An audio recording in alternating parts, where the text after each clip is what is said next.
Hello students, welcome back to our YouTube channel the Rage institute.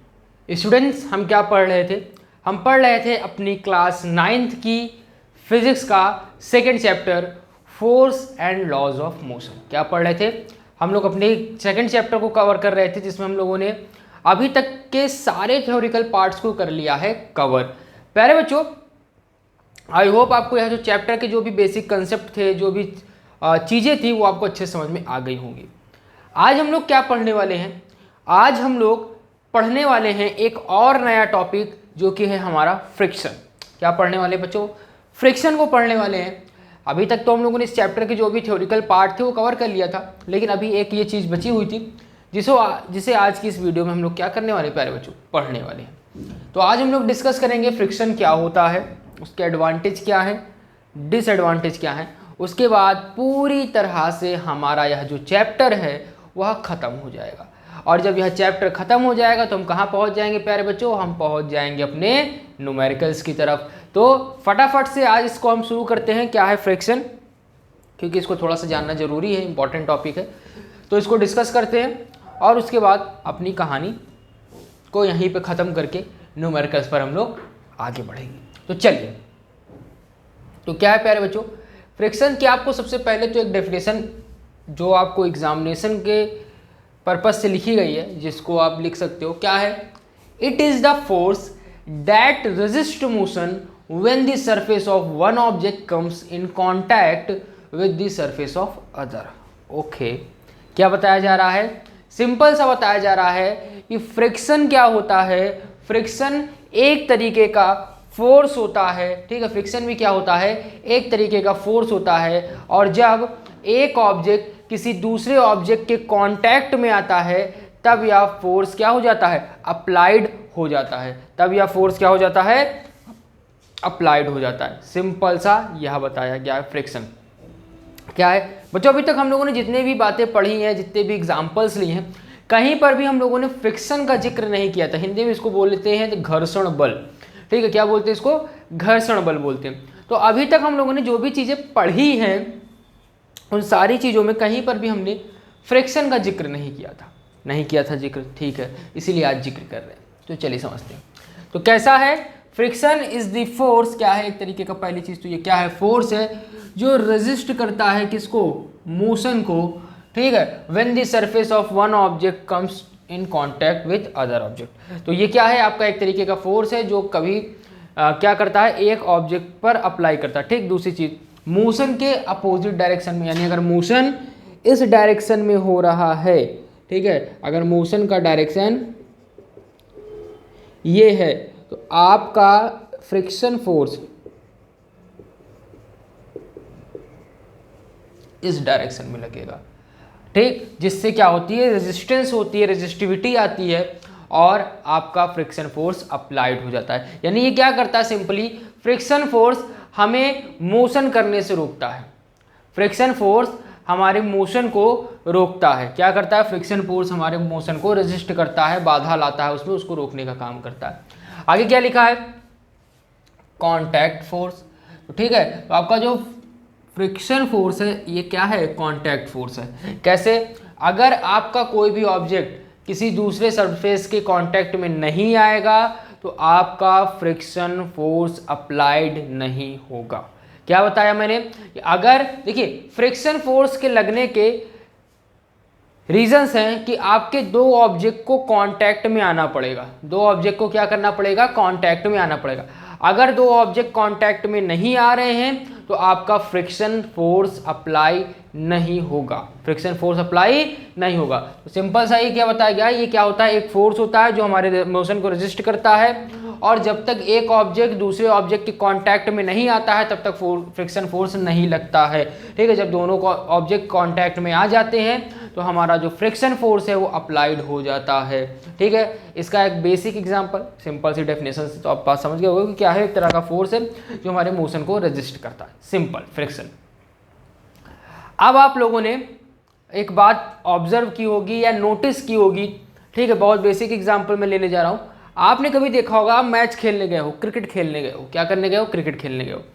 Cricket खेलने गए हो और एक बैट्समैन ने बॉल को बैट्समैन ने बॉल को हिट किया।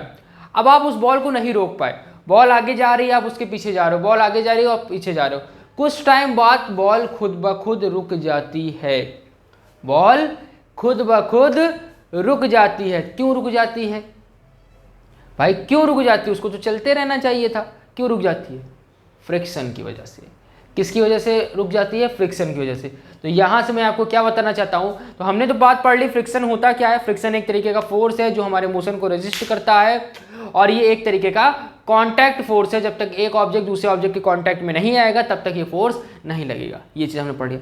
लेकिन यह फ्रिक्शन फोर्स हमारे ऊपर लगाता कौन है, एग्जर्ट कौन करता है ये फ्रिक्शन फोर्स को? तो इस फ्रिक्शन फोर्स को एग्जर्ट करती है हमारी ग्राउंड, वो भी हॉरिजॉन्टली।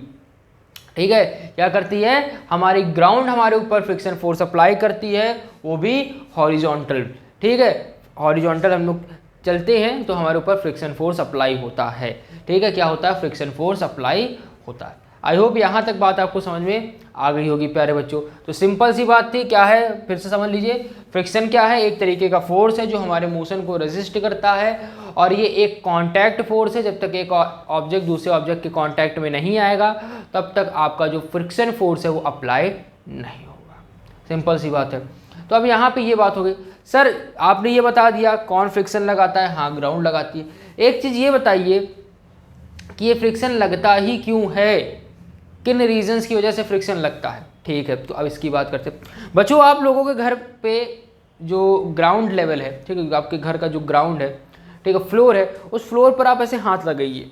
ठीक है, ऐसे हाथ रखिए तो आपको पता चलेगा बिल्कुल स्मूथ है वो एरिया। क्या है? बिल्कुल स्मूथ है। ठीक, वहीं एक आप बॉक्स ले आइए, उस बॉक्स को उस पर्टिकुलर सरफेस पे रखिए। बॉक्स के एरिया को भी चेक कर लीजिए। बॉक्स का एरिया भी आपका ऐसा होना चाहिए जो पूरा का पूरा क्या हो, प्लेन हो। ठीक है, प्लेन सरफेस हो उसका भी।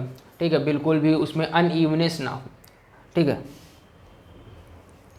अब जब आप उसको उस पर स्लाइड कराओगे, ठीक है, जब आप उस बॉक्स को उस पर्टिकुलर फ्लोर पे स्लाइड कराओगे तो कुछ टाइम के बाद वो बॉक्स को रुक जाएगा। क्यों रुक जाएगा?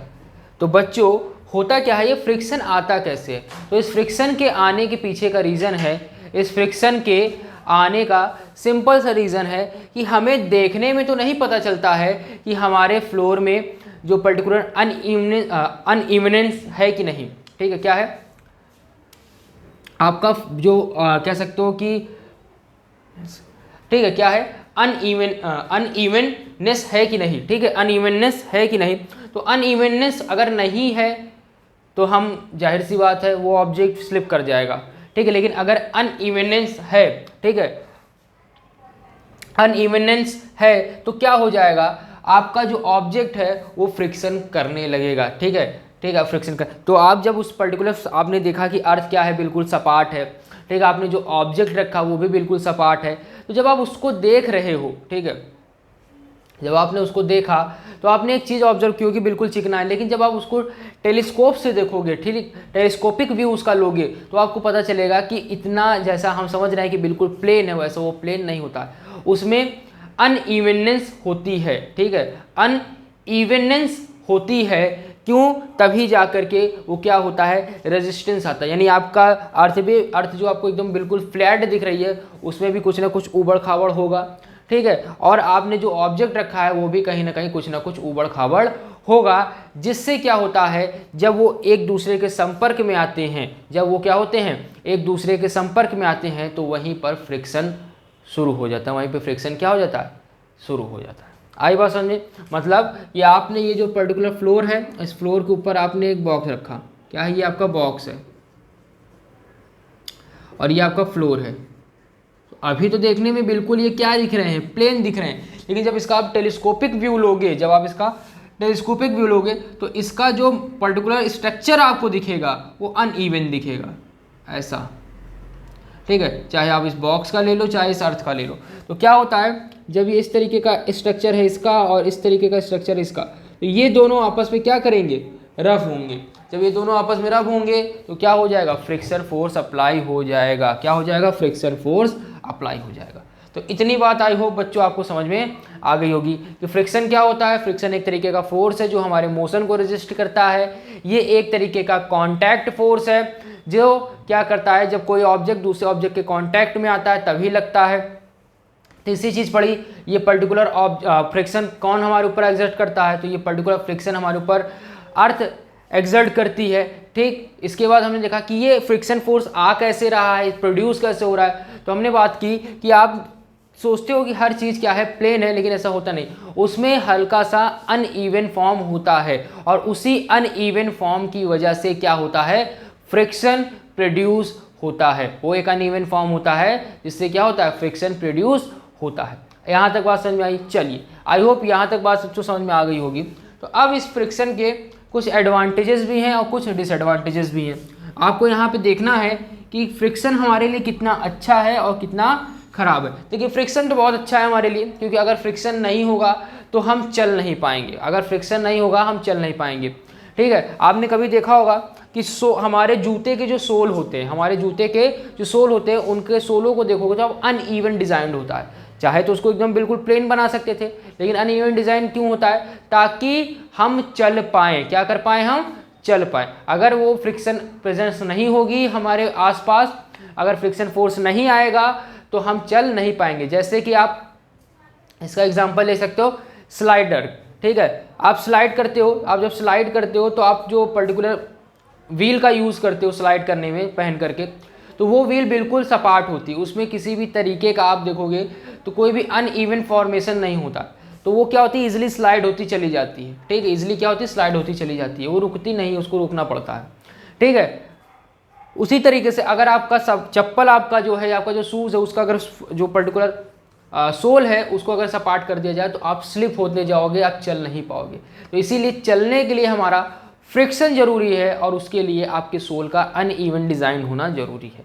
तो चलिए, क्यों जरूरी है फ्रिक्शन हमारे लिए, उनको पढ़ लेते हैं। कुछ एडवांटेजेस है उसको देख लेते हैं। तो सबसे पहला एडवांटेज लिखा है स्ट्राइकिंग अ मैच स्टिक। आपने मैच स्टिक यानी माचिस देखी होगी। माचिस में आप आप क्या करते हो, एक पर्टिकुलर तीली होती है, उस माचिस को क्या करते हो, उस पर रब करते हो। जब आप उस पर रब करते हो, स्ट्राइक करते हो, तो मैच स्टिक जल जाती है। कैसे जल जाती है, क्योंकि वहाँ पे घर्षण हुआ, फ्रिक्शन हुआ। आपने एक ऑब्जेक्ट, वो मैच स्टिक का बॉक्स होगा, एक मैच स्टिक हो गई, जब आपने उन दोनों को रब किया, ठीक है, रगड़ा, या उसको जब आपने स्ट्राइक किया, तो उससे क्या हुई, हीट प्रोड्यूस हुई, जिससे आपकी माचिस क्या हो गई, जल गई। तो अगर फ्रिक्शन का कंसेप्ट ना होता तो माचिस कैसे जलती। तो जरूरी है कि नहीं फ्रिक्शन, बिल्कुल। फिर उसके बाद क्या है, spiked shoes of cricket players. आपके क्रिकेट प्लेयर्स जो होते हैं, आपने उनके कभी शूज़ को देखा होगा, तो उसमें बहुत अनइवन डिज़ाइन होती है। ठीक है, और कह सकते हो कि अजीब सा वो डिज़ाइन होता है। ठीक, कभी आपने देखा होगा उसको। तो ये कहानी क्या है, तो ये सारी चीज़ें होती है हमारे फ्रिक्शन की वजह से। ये इस तरीके का अनइवन डिज़ाइन क्यों किया जाता है, स्पाइक्ड क्यों किया जाता है शूज़ को, ताकि हम क्या कर पाएँ, हम चल पाएँ। इसीलिए क्या किया जाता है, स्पाइक्ड किया जाता है शूज़ को। ठीक, फिर आगे क्या है, we are able to drive automobile. अगर हमें सड़क पर किसी भी व्हीकल को चलाना है तो फ्रिक्शन का होना जरूरी है। इसीलिए आपने कभी गौर किया होगा कि लगातार हम जब क्या करते हैं, आपने टायर वगैरह देखा होगा, तो टायर भी बिल्कुल प्लेन नहीं होते, अनइवन डिज़ाइन के होते हैं। टायर भी बिल्कुल प्लेन नहीं होते हैं, अनइवन डिज़ाइन के होते हैं। क्यों, ताकि फ्रिक्शन प्रोड्यूस हो, और फ्रिक्शन प्रोड्यूस हो तो हम आगे मूव कर पाएँ। ठीक है, तो इसीलिए क्या किया जाता है, आपके ऑटोमोबाइल जो भी है, अगर फ्रिक्शन नहीं होगा तो हम ड्राइव नहीं कर पाएंगे। तो अगर हमें ड्राइव करना है तो हमारे लिए ज़रूरी है फ्रिक्शन का होना। तो ये क्या है, फ्रिक्शन का एडवांटेज है। फिर क्या है, राइटिंग अ पेपर। अब जैसे मैं इस बोर्ड पर लिख पा रहा हूँ, ठीक है, तो मैं इस बोर्ड पर लिख क्यों पा रहा हूँ, क्योंकि फ्रिक्शन हो रहा है। क्योंकि ये अब हमारे यहाँ पे दो ऑब्जेक्ट कॉन्टैक्ट में आ रहे हैं, एक हमारा पर्टिकुलर ये बोर्ड और एक मेरा ये मार्कर। और इस मार्कर और बोर्ड को भी जब हम टेलीस्कोपिक व्यू से देखेंगे तो हमें पता चलेगा कि इनमें भी अनइवन फॉर्मेशंस हैं, और उस अनइवन फॉर्मेशन की वजह से हम क्या कर पा रहे, कुछ भी लिख पा रहे। अगर ये अनइवन फॉर्मेशन ना होता तो अगर मैं लिखना चाहता तो ये ऐसे लाइन बन जाती, ठीक है, सरक जाता तो लाइन बन जाती। आई बात समझ बच्चों। तो सिंपल से ये कुछ एडवांटेजेस थे जो आपको फ्रिक्शन के समझने थे। उसके बाद क्या है, उसके बाद आप देखिए, उसके बाद आपको देखने को मिलेगा डिसएडवांटेज। क्या मिलेगा, डिसएडवांटेज मिलेगा, किसका, फ्रिक्शन का। तो सबसे पहली चीज क्या है, फ्रिक्शन प्रोड्यूस हीट। डिसएडवांटेज है, क्या होता है, जब कोई चीज ज्यादा रगड़ खाती है तो क्या होती है, हीट प्रोड्यूस होती है, और उससे आग लगने की संभावनाएं होती है। तो एक चीज़ ये है फ्रिक्शन प्रोड्यूस हीट, कि फ्रिक्शन क्या करता है, हीट प्रोड्यूस करता है, जो कहीं ना कहीं हमारे लिए डिसएडवांटेज बन जाता है। तीसरी चीज़ क्या है, फ्रिक्शन प्रोड्यूस नॉइज़। क्या होता है, आप लोगों ने देखा होगा बहुत बड़ी बड़ी मशीनें होती हैं, जब उन मशीनों के कल पुर्जों में जो उस मशीन के पार्ट्स हैं, वो पार्ट्स जब आपस में रब होते हैं, जब वो आपस में रगड़ खाते हैं, तो क्या होती है, बहुत ज़्यादा शोर उत्पन्न होता है। तो ये भी क्या है, हमारे लिए डिसएडवांटेज है, क्योंकि फ्रिक्शन की वजह से ही ये शोर हो रहा है। ठीक है, किसकी वजह से शोर हो रहा है, फ्रिक्शन की वजह से शोर हो रहा है। तो ये रहा बच्चों सिंपल सा बेस कंसेप्ट आपका किसका, फ्रिक्शन का। आई बात समझ में, क्या होता है फ्रिक्शन, एडवांटेज क्या है फ्रिक्शन के और डिसएडवांटेज क्या है। हमने बताया कि फ्रिक्शन एक कांटेक्ट फोर्स है, जब एक ऑब्जेक्ट दूसरे ऑब्जेक्ट के कांटेक्ट में आता है तभी फ्रिक्शन लगता है। और हमें लगता है कि सारी चीज़ें प्लेन है, तो प्लेन है तो ऐसा नहीं है। जब हम उसका कैसे टेलीस्कोपिक व्यू देखते हैं तो हमें पता चलता है कि पर्टिकुलर अनइवन, ठीक है, अनइवननेस होती है पर्टिकुलर ऑब्जेक्ट्स में, जिसकी वजह से फ्रिक्शन प्रोड्यूस होता है और वो हमारे ऊपर अप्लाई होता है। कौन अप्लाई करता है, ग्राउंड अप्लाई करता है। आई बात समझ में, इतनी बात। उसके बाद एडवांटेज देखा हमने, डिसएडवांटेज देखा। अब हम लोग थोड़ा सा आगे की बात करते हैं। फिलहाल तो इतना ही है आपके कोर्स में, लेकिन थोड़ा सा और अगर हम जान लें तो क्या हर्ज है। तो आपका क्या होता है, आपके जो फ्रिक्शन होते हैं प्यारे बच्चों, फ्रिक्शन दो टाइप के होते हैं। ठीक है प्यारे बच्चों, फ्रिक्शन क्या होते हैं आपके, दो टाइप के होते हैं। एक होता है स्टैटिक, क्या होता है आपका, एक स्टैटिक फॉर्मेशन होता है, ठीक है, स्टैटिक। और फिर एक होता है काइनेटिक। ठीक है, ये सब आपको हायर क्लास में मिलेंगे, लेकिन अभी आप थोड़ा सा जान लीजिए। दो टाइप के फ्रिक्शन फोर्स होते हैं, एक होता है आपका काइनेटिक फ्रिक्शन फोर्स, अब एक होता है आपका स्टैटिक फ्रिक्शन फोर्स। ठीक, अब इसको समझते हैं क्या होता है। जब आपका ऑब्जेक्ट क्या है, रेस्ट में है, जब आपका ऑब्जेक्ट क्या है, रेस्ट में है, और आप उस पर अनबैलेंस फोर्स अप्लाई करके, क्या है आपका एक ऑब्जेक्ट क्या है, रेस्ट में है, और जब आप उस पर अनबैलेंस फोर्स अप्लाई करके उसको मोशन में लाते हो, और जैसे वो मोशन में आता है तो जो फ्रिक्शन फोर्स अप्लाई होता है उसको कैसा फ्रिक्शन फोर्स बोलते हैं, स्टैटिक फ्रिक्शन फोर्स बोलते हैं। क्या बोलते हैं, स्टैटिक फ्रिक्शन फोर्स बोलते हैं। क्या बताया, आपका ऑब्जेक्ट क्या है, रेस्ट में है, क्या है आपका ऑब्जेक्ट, रेस्ट में है, और रेस्ट में रखे ऑब्जेक्ट पे जब आप उसको मोशन में लाने का प्रयास करते हो फोर्स लगा करके, तो क्या होता है, उस समय जो फ्रिक्शन फोर्स अप्लाई होता है मोशन के अपोज में, वो क्या कहलाता है आपका, स्टैटिक फ्रिक्शन फोर्स कहलाता है। और एक बार जब ऑब्जेक्ट मोशन में आ जाता है तो उसके बाद स्टैटिक फ्रिक्शन काम नहीं करता है, उसके बाद आपका कौन सा फ्रिक्शन काम करता है, काइनेटिक फ्रिक्शन काम करता है। सिंपल सी बात थी, थोड़ा सा बेसिक जानकारी देनी थी। ठीक, आपको समझ में आ गया होगा कि जब ऑब्जेक्ट क्या होता है, रुका हुआ होता है, जब उस पर फोर्स अप्लाई किया जाता है तो उस समय जो मोशन के अपोज में फ्रिक्शन फोर्स अप्लाई होता है उसको स्टैटिक फ्रिक्शन फोर्स बोलते हैं। और जब ऑब्जेक्ट आपका मोशन में आ जाता है, मोशन में आने के बाद वह जो पर्टिकुलर फोर्स होता है, जो फ्रिक्शन फोर्स अप्लाई होता है मोशन में ऑब्जेक्ट के आने के बाद, वो आपका क्या कहलाता है, काइनेटिक फ्रिक्शन फोर्स कहलाता है। ठीक, आई बात बच्चों समझ में। तो ये बिल्कुल सिंपल सी कहानी थी हमारी फ्रिक्शन की। किसकी कहानी थी प्यारे बच्चों, फ्रिक्शन की कहानी थी। आई होप आपको यह सारी कहानी समझ में आ गई, मतलब कहानी कह सकते हो, कंसेप्ट समझ में आ गया होगा, सारी बातें आपको अच्छे से समझ में आ गई होंगी। तो प्यारे बच्चों आज की वीडियो यहीं पर होती है ख़त्म, यानी हमारा यह जो टॉपिक है वह होता है ख़त्म। तो आई होप आपको सारी बातें अच्छे से समझ में आ गई होंगी। तो प्यारे बच्चों अगर आपको सारी बातें अच्छे से समझ में आई हों तो वीडियो को लाइक करें, वीडियो को ज़्यादा से ज़्यादा शेयर करें अपने दोस्तों के साथ, और इसी तरह से हमारे साथ जुड़े रहें और पढ़ते रहें। Thank you so much.